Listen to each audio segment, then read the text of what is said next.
Hallo meine lieben Pfeifenfreunde und herzlich willkommen zu meinem heutigen aktuellen Video. Auch heute möchte ich euch wieder einen Tabak vorstellen, und zwar diesmal nach längerer Zeit mal wieder einen Tabak, den ich mir in den USA geholt habe. Und zwar konkret von hier.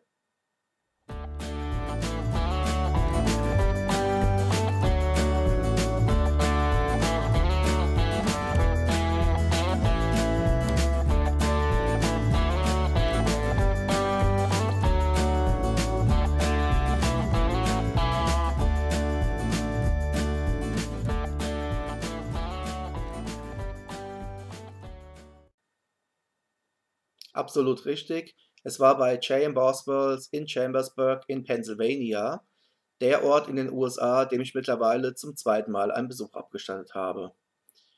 J.M. Boswells ist ja bereits seit vielen Jahren auch unter den deutschen Pfeifenrauchern ein Begriff, nicht zuletzt aufgrund der Videos von den amerikanischen Pfeifenrauchern oder halt auch schon von dem einen oder anderen Video, das mittlerweile sogar in der deutschsprachigen Community zu sehen war. Von Boswells habe ich im Laufe der Jahre einige Reviews gesehen. Einige Tabake haben mich bereits vor vielen Jahren neugierig gemacht. 2011 war ich das erste Mal bei Boswells, letztes Jahr 2014 zum zweiten Mal, und auch dort habe ich mich wieder mit verschiedenen Tabaken eindecken können. Doch heute möchte ich euch konkret diesen Tabak hier vorstellen.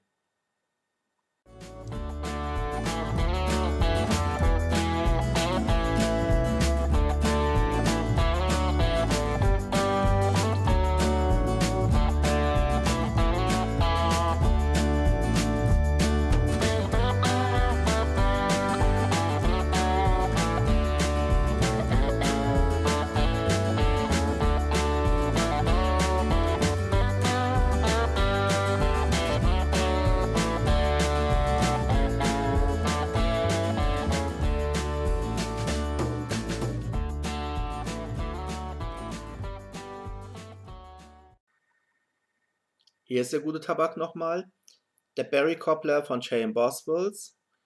Wie bei Boswells generell üblich, werden die Tabake wirklich ganz frisch vor Ort individuell abgepackt. Das heißt, man geht wirklich hin, wählt aus einer Vielzahl von Tabaken die Tabake aus, die einen interessieren, und dann sagt man halt, ich hätte gern eine Unze hiervon, 2 Unzen davon, 3 Unzen dort von, bekommt dann eben den Tabak in solche Beutel hier abgepackt. Die werden noch mit der Hand hier unten dann beschriftet, was für ein Tabak drin ist. Man bezahlt und das war's.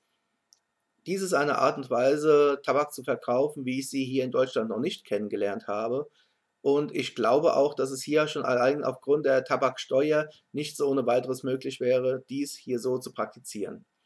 Nichtsdestotrotz aber kommen wir jetzt zum Berry Cobbler, und in gewohnter Weise, bevor wir auf das eigentliche Review eingehen, möchte ich euch im Vorfeld natürlich ein wenig mehr zum Tabakbild zeigen. Hier ist sehr schön zu erkennen, dass es sich hierbei um eine wirklich ausgewogene Mischung handelt, basierend auf einem Black Cavendish, einem Burley und auf einem Cavendish. Und wenn man sich das Blattgut hier genauer anguckt und vor allem halt auch die etwas helleren Einschlüsse, ist wohl davon auszugehen, dass es sich um einen Virginia Cavendish handeln wird. Für dieses Video habe ich mich dazu entschlossen, diese Corona Campo zu nehmen. Eine wunderschöne Pfeife, die ich schon vor vielen Jahren von meinen Eltern geschenkt bekommen hatte, mit einem mittleren Füllvolumen und eine meiner Lieblingspfeifen für Aromaten, auch natürlich für Aromaten aus den USA. Eingebracht habe ich den Berry Cobbler einfach nur durch meine übliche Stopfmethode. Bequem in die Pfeife eindrehen, nicht allzu fest stopfen, da der Tabak doch relativ feucht daherkommt und ein zu festes Stopfen dieses doch recht klein geschnittenen Tabaks sehr schnell zu einem Verstopfen der Pfeife führen könnte. Die Pfeife ist gestopft. Hier ist das gute Stück nochmal. Von daher würde ich sagen, halten wir uns jetzt auch nicht allzu lange mit der Pfeife auf. Gehen wir direkt ans Eingemachte, kommen wir zum eigentlichen Review.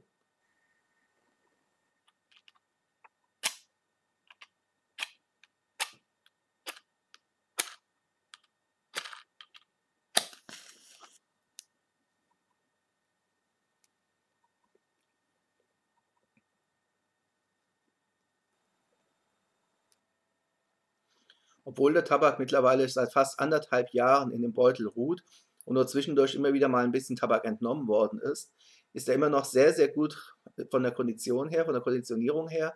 Er hat immer noch sehr viel Feuchtigkeit Die Tabake kommen generell ohnehin ein wenig feuchter daher.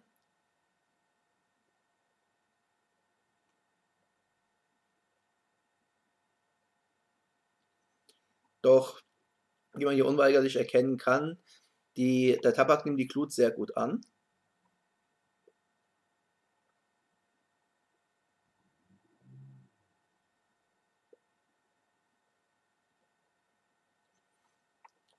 Und wie man auch hier gut erkennen kann, der Tabak bäumt sich nur sehr wenig auf.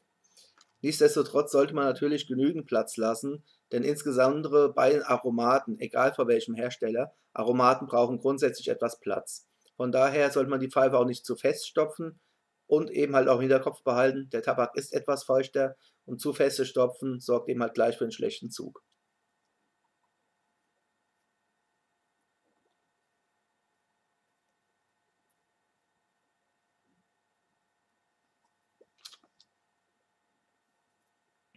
So, die Oberfläche ist geglättet, kommen wir also zum Nachzünden.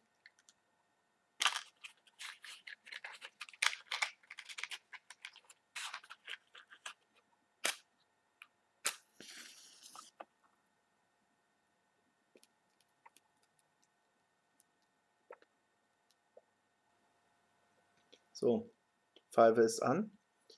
Der Tabak bzw. die Pfeife ist richtig gut am Zug.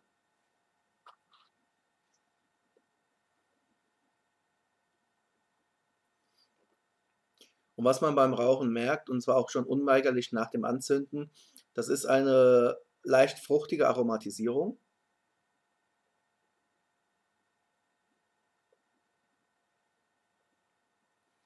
Begleitet von einer gewissen Würze. Es ist momentan ein bisschen schwer zu beschreiben. Berry Cobbler ist etwas, was wir im Deutschen in dieser Form nicht so richtig kennen. Im Großen und Ganzen vergleichen kann man den Berry Cobbler meiner Meinung nach mit einem gedeckten Obstkuchen, einem Obststreusel, Apfelstreusel, Kirschstreusel, wie auch immer. Das kommt dem amerikanischen Berry Cobbler meiner Meinung nach immer noch mit Abstand am nächsten.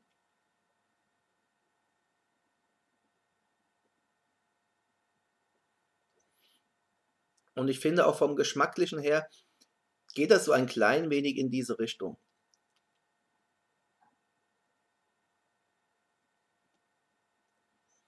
Denn der Geschmack erinnert mich so ein bisschen an Butterkeks, meinetwegen an Streusel, wie man sie vom Streuselkuchen auch her kennt.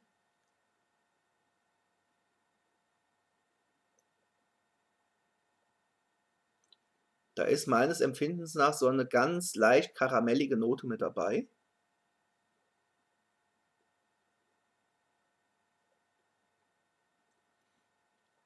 Und auch beim Abgang durch die Nase merkt man so dieses Butterplätzchenartige Aroma mit heraus, aber halt auch mit so leichten, fruchtigen Noten, die ich jedoch nicht genauer bestimmen kann.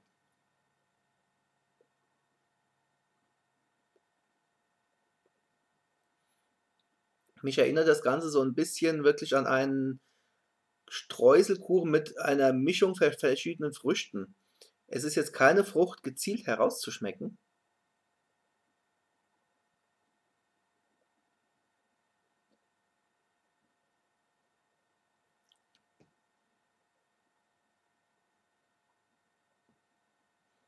Auch beim Abgang durch die Nase kann ich jetzt also nicht mit Gewissheit sagen, es handelt sich um Raspberry, es handelt sich um Peaches oder um Apple oder was auch immer. Es ist lecker, es ist fruchtig, es ist würzig, es ist nach Butterkeks schmeckend, es ist einfach eine Mischung, die ihresgleichen sucht, meiner Meinung nach.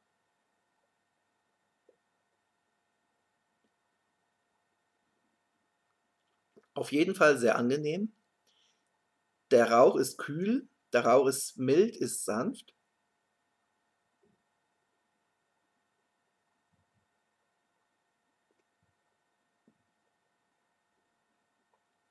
Und wie ihr seht, ich ziehe nicht sonderlich fest an der Pfeife. Nichtsdestotrotz aber ist die Rauchentwicklung hierbei, vielleicht auch bedingt durch die Stopfmethode, wirklich immens. Man kriegt also wirklich sehr, sehr viel Rauch und damit halt auch Geschmack in den Mund.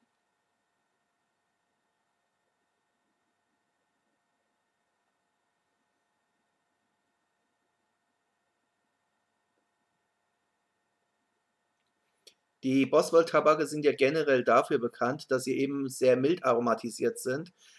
Manch einer sagt halt auch, die Tabake sind zu leicht, sind zu weich, sind zu sanft. Aber das Credo von Boswells ist halt eben auch, dass diese Aromaten speziell dafür gemacht sind, für filterlose Pfeifen. Sprich eben, der amerikanische Markt raucht ja sehr wenig mit Filterpatronen. Die meisten rauchen ja ohne Filter.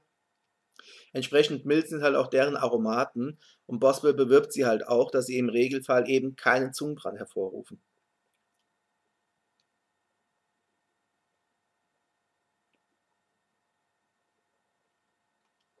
Von mir auf jeden Fall eine ganz klare Empfehlung für den Barry Cobbler aus dem Hause J. Boswells aus Chambersburg in Pennsylvania.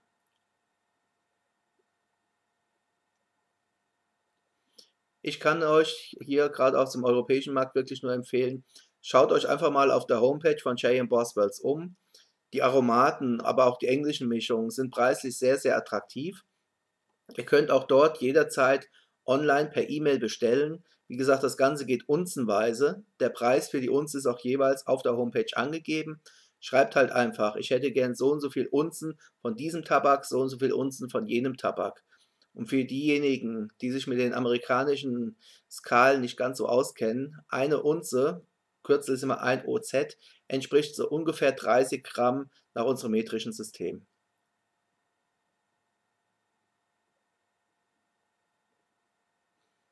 Fragt einfach bei J. Boswells nach, wie die das mit dem Versand handhaben und bestellt es. Der Tabak ist so günstig, dass selbst mit dem anfallenden Zoll hinterher oder auch mit den anfallenden Versandkosten sich das Ganze auf die Dauer auf jeden Fall noch rechnet.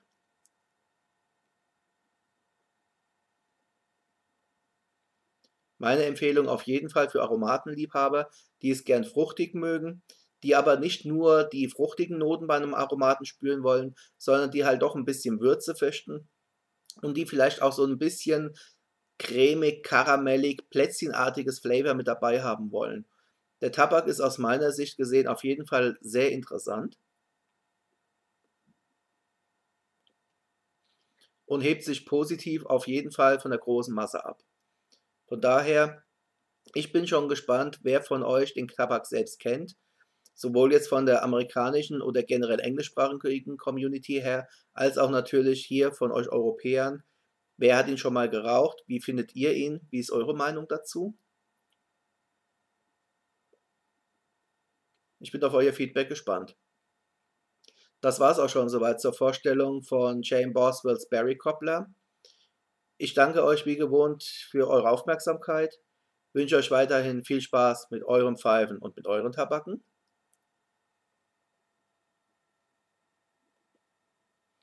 Wir sehen uns auf jeden Fall demnächst wieder auf diesem Kanal hier. Happy Puffing, macht's gut und bis zum nächsten Mal. Ciao.